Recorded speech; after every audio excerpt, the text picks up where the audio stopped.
Hoy les vamos a hablar de sistemas de cerrado de sacos. Aquí, lógicamente, independientemente del producto que tengamos dentro de la bolsa, lo que nos manda es el material del saco. Y también tenemos dos grandes grupos. Podemos cerrar mediante un cosido de los sacos o podemos cerrar mediante un sellado de los sacos. O podemos hacer la combinación de los dos. Podemos sellar las bolsas internas a través de las capas de papel que pueda tener el saco y posteriormente hacer un cosido que puede ser con papel ribete, doblando el saco, etc. Como he dicho, ahí lo importante es el material del saco. Lógicamente, uno podría decir que los sacos de papel y los sacos de rafia, su sistema de cerrado natural es el cosido. En el cosido podemos tener un cosido plano, cosido doblado, o sea, se dobla la punta del saco y se cose, o bien el cosido colocando un tape. Aquí hay varias soluciones que existen en el mercado y todas también dependen de hasta qué velocidades podemos trabajar. Normalmente la cosedora puede trabajar, una cosedora buena, una cosedora industrial, puede trabajar hasta unos 25 sacos por minuto. De rafia, por ejemplo, se pueden coser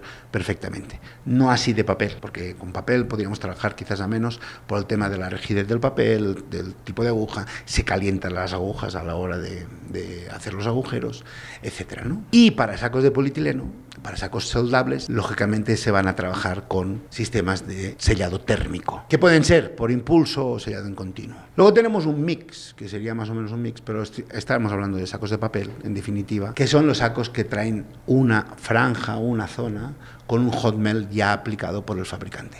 A estos sacos se les llaman saco tipo pinch. Son los sacos más herméticos que existen a la hora de cerrar, más allá de temas de polietileno o papel. Yo creo que los sacos pinch los vemos siempre utilizar, sobre todo en el mercado norteamericano, en Estados Unidos, para productos de consumo humano, harinas, ciertas mezclas físicas, colorantes, etcétera, que van al destino, que necesitan una protección o un sellado muy hermético. Se trata, es como teníamos los sobres cuando se enviaban sobres en la época, ahora se envían emails, donde tenemos una zona donde hay una cola, que la cual se calienta y se dobla y queda totalmente cerrado.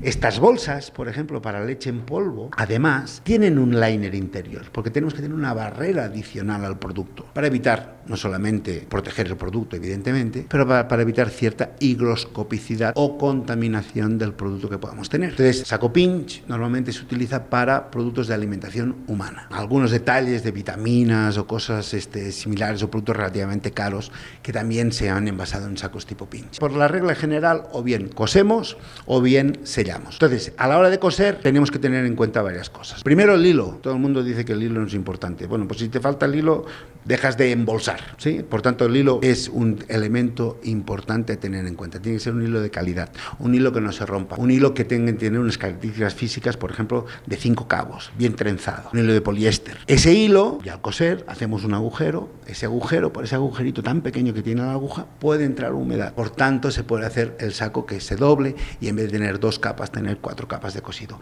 También se le puede poner un hilo de algodón adicional que se introduce en cada uno de los puntos de la costura. Cuando trabajamos con cosedoras y además queremos poner un tape, un papel ribete encima, lo que es aconsejable es que se recorte la parte superior del saco, porque a veces las máquinas ensacadoras nos entregan el saco un tanto torcidos y queremos tener una costura recta para evitar que veamos físicamente, no queda muy bien, una costura totalmente torcida, ¿no? Entonces tiene un recortador, se pone el papel ribete, se cose el papel ribete junto con la bolsa. Todo esto en cuanto al cosido. Y en cuanto al sellado, pues lógicamente, yo me he encontrado a veces clientes que tienen un saco de polietileno y lo cosen. Eso es un asesinato, eso está mal, porque parece el saco de polietileno, lógicamente por sus características, como hiciese el agujero, es como una chequera, y por ahí es una zona débil, porque no dejas de hacer agujeros en un material, es una zona débil que tiene tendencia a desgarrarse. Por tanto, los sacos que son termosellables tienen que ser termosellados. Olvídense de otros tipos de soluciones. Lo mejor es termosellado. Ahí tenemos otro problema,